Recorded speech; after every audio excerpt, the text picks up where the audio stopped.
After Jokers. Hello. How you doing, guys? I'm alright. Just come off stage. Yeah, it was a great show. Yeah? You like you enjoyed it? We did. I mean, once you get a good crowd like that in a room, that's what Friday. That's what any good rock and roll sort of like live after Friday, all that kind of feedback. It was good because we started playing. It was sporadic. With the cane and the stay, and that was it. Right to the end. So. Yeah, I think people check things out and if they like it, they stay at the show. So congratulations, Nathan. Did you catch the set? I did. As soon as I came in, you announced, oh, the guys with the photographic equipment are here. Was it you? Yeah. And you went running off in the crowd. You can see these things are like so high powered and those in the head. They pick up every little detail. Exactly. That's what I love doing. And you went walking about in the crowd. Yeah. Who was the guy that was hugging you? Is that someone you know? Or? Oh, it's a friend of mine actually. I put him on the guest list. Yeah. Great. I think it was Paul Reynolds, a friend of mine. So you guys are from the northwest, right? Yeah. Signed to 19th Century Records. Your own label. No, with STV Records worldwide. But our manager didn't sign for the UK, but we're actually signed for worldwide with STV with Cargo UK. That's from 19th Century. So your debut album was The Big Rock and Roll Show. It was indeed. And that was released in 2009. It was. Well, we did the second one in bits. It wasn't as if it's like some kind of epic that took like 2 years or 4 years or whatever.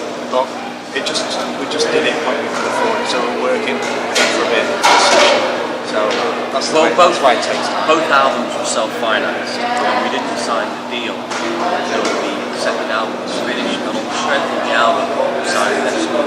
So the difficulty was, because we were self-financed until the second album,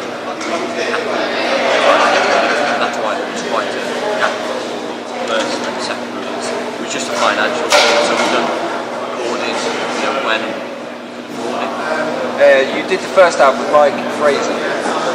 But another story with that as well, we actually recorded the first album ourselves, and we had it mixed. That was in your living room. It was in our living room. You had it all padded over. Yeah. Another story there. We recorded it ourselves, self-financed it. And it mixed local on which and it wasn't right. At that point, we just thought, let's go for it. Let's the biggest, the best mix engineer, see if Mike was good. And it just finished the Black Knights album, amazing to see. And we literally sent over MP3s, so we were flying out from Calgary to Vancouver. Check it. It was also negotiating when we want to mix the album. That's how that happened. It's a great album. Yeah. And to this day, he doesn't know that people call it that in our back room. No. I said, was the recording okay? So it was done really well. We had one mic and an apple. So what does he do when he takes that raw MP3? How does he put the magic on it? Well, if I knew that, I'd do it myself. And what we said to him, Talented pair of earlobes. if we had the money, I would like to record that. We'd like to take it. But as you probably know, it's done both tools now. So I suppose because of technology, people can record albums a lot easier and cheaper than that. So you still got to do it right. So we actually had to send in a hard drive from that album. So he then took it, plugged it into his SSL beautiful studio, warehouse studio, and it was magic. So I think now, I mean, when we were mixing the first one, the other guy, he was continually going, do you want this, do you want this? And we were like, yeah, he was going, are you sure? No, he didn't want that, he didn't get it. So, but when we gave it to Mike Fraser, he was sending us back copies because we didn't have to go to camera. He was sending us back copies of it going, it was exactly how this one. So that's the difference. Exactly. That was how it went. And like you say, it took 2 years for the next album to come out, Rock and Roll Live, which is another full-on, fast, great album. Out of the 2 albums, which I personally prefer the new album, but I do think the first album has an innocence and Live was about it, which that's great energy. I don't see them as two separate works either. I think they're two stepping stones. The first album we purposely still had an innocence about it. The second one's a bit more dented, a bit more life and dirt sort of thing. So I think it's just a natural progression. So I don't even see them as separate works. Because when we play live, they're both in there, you know. What do you like to play and listen to? Which tracks off the two albums do you like to play the most? And which of the two albums do you like to listen to the most? I like to play Hell to LA, which we did today. There's a few off the first album I like to play. Off the new album, I like to listen to the ballad. Because it never gets played anywhere. Like, it's just a Bring real Your Love simple, Back to Me. raw thing. So I like to play Silver City, which is the last one we do. That's because it's a real crowd. People get it really quickly on the ring. Night Driver, I personally like playing live. I like to use Those there smashed me guitar completely hard too, but it was worth it. Yeah. I like the energy. yeah, the ring rockers. Because there wasn't one of those in the first full out song.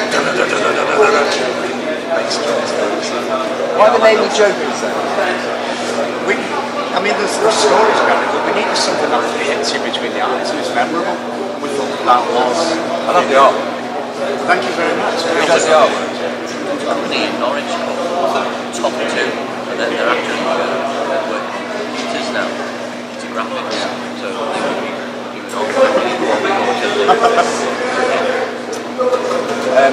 You did your video, Jamie James. That's right. Where did you record that? That's a great video, by the way.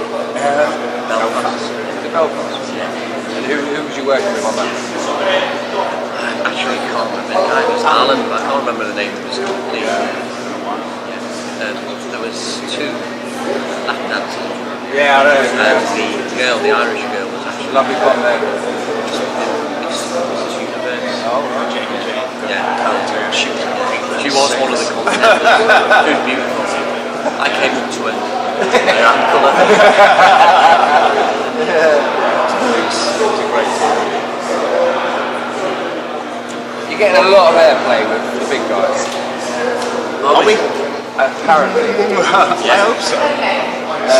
You've certainly got, you fit within a popular genre, and you're holding your own. And I think you're a very hard-working band, aren't you? Oh yeah. Yeah. So you've learned your craft from the bottom, and you're working your way up. Yeah. Is it nice to start getting that recognition? Oh yeah. Of course, every band loves it, but What all you're trying to do you achieve, appreciate it? yeah, is momentum. You want people to suddenly ring you out of the blue, saying, "Oh, play here," or do an interview here, like you guys do, rather than be on the phone going, "Can we do it? Can we do it again?" And that's what happens when your name gets around. So that's why it's important to do things like this. Is why we're so grateful to you guys. I think Britain's a very difficult place, a hard place, but I think it's also a great training ground for bands. I think if you can hold your own here, you're ready to go anywhere. I think. Yeah, we've just come back from a tour in Spain. How was that? That was great. We spent weeks out there, but it was, I would say, probably easier than here because Spanish generally don't make the greatest rock bands. Don't respect. I think rock bands generally are English speaking, American, British, so they're very appreciative of quality English speaking bands. So I think that's definitely an advantage out there. What made you go to Spain? Well, that was something that happened last year. A radio station was based out in Madrid, and someone there contacted a promoter who then contacted us and arranged a tour last year. So we then done the same thing this year. You enjoyed it? Oh yeah. Yeah? Yeah. Hard work, longer sets. Oh yeah, I mean the guy that promoted it, unfortunately, the tour manager, they didn't make stepping stones. They had the shows go from north to south, east to west, and it seemed to be like that every day. So we were like any between 5 and 10 hours in the van every day. So what do you do to pass the time? Sleep. Sleep, listen to music. Yeah. Who did you have supporting you? Just yourselves? Certain shows there was like a local support generally, but we didn't have a house support band on every show. Well, there's only two of you here, but I know there's two others. Where are they? I think Dan was still packing his kit down, and I don't know where the bass player is. And he wears a mask on that video, doesn't he? Yeah. Why didn't he wear that today? He wears it sometimes in some songs, brings it out as a special thing. It actually interferes with his ability to sing. Alright. You get this kind of so he knocked it on the head. Yeah, he brings it out for certain songs. When we do Who's our that own, character? Who's Yeah, that people character? love it. He's the Joker. Yeah. He's Joker Jet. Yeah, it's like But when we do our own, like 1 hour, 2 hour shows in Spain, on certain tracks we feature Joker Jet with the mask. And what's next for you guys? We're at This year, next year? Planet Rock stop show next week. Planet Rock.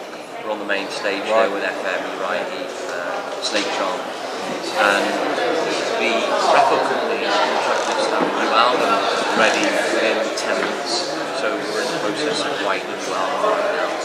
So it won't be like before where there was a big break.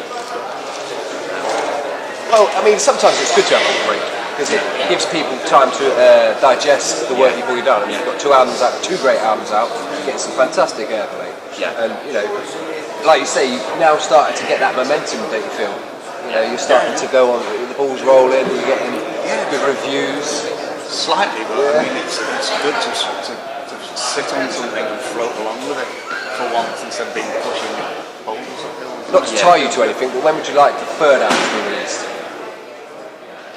Well, I personally would like it to be definitely finished for next year, and probably either the end of next year or the beginning of the year after, possibly. Again, I mean, you'd like to take full advantage of your album and tour them as much as possible, but I think in the early stages it's gathering momentum, and generally you usually get, I think it's Bonnie Master would say, you probably get 6 months press out of an album. So his strategy is he has an album out, 6 months later he has a live album, and then 12 months later he has a new album, so he's constantly in the press, and through that, I mean, I admire what he's done, he's gradually built up very quickly. And who does the writing? It's a band thing. Yeah, it's a whole band thing. Yeah, people come with different. I mean, someone come with a whole concept of the song, not just a riff, and just bash it around. I mean, it can be a whole concept of the song and then completely change direction. You know, it's a band thing. It's a Joker's thing. It works quite well and quite fast for us. So I think because we've known each other for a long time, we know how each other works and we have a chemistry. So we know if something is in the right vein or the right sound, we just get on with it. And where do you draw your inspiration? Well, I think we're all fans of organic, old school, pure music. So we like all the classic stuff, the usual stuff, Led Zeppelin, Whitesnake. Yeah, just honest rock music, pure music, genuine. the influence has changed from the first album to this album because we sort of saw what worked through the first album and what was hard, and changed the dynamic, so it's more simpler, so it's a more live thing. I think it's probably the experience of touring the first album and just being in front of an audience, you sense what actually works with you. So I think that helped with the writing of the new album, things that we felt would work live, and also I think you find who your strength is and what your sound is. So I'd like to think that the new album is narrowed in its direction and sound. You got a working title yet for the album? No? Any tracks actually? There is written? actually 6 tracks that are more or less finished for the next album. So no, I've got work title yet. That's the pleasurable bit at the end of the Is it? road. Yeah. Yeah. Oh yeah.